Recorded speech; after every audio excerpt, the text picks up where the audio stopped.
Pembangunan ulang gedung Pondok Pesantren, Ponpes, Al-Hozini di Sidoarjo, Jawa Timur dilakukan menggunakan anggaran pendapatan dan belanja negara, APBN, Kementerian Pekerjaan Umum, PU. Menteri PU Dodi Hanggodo optimistis, pembangunan tersebut cukup hanya menggunakan anggaran negara. Jakarta Selatan, Selasa, 7 Oktober 2025. Meskipun demikian, pemerintah tidak menutup akses kepada pihak swasta apabila ingin memberikan bantuan serupa.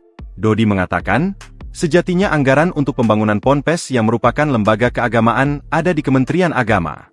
Namun, mengingat insiden Ponpes tersebut merupakan darurat nasional, maka Kementerian PU ikut andil.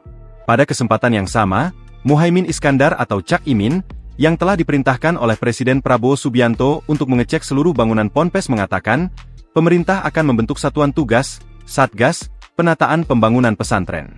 Selain itu, Cak Imin meminta puluhan ribu pesantren yang belum memiliki perizinan bangunan gedung, PBG, untuk segera mengurusnya.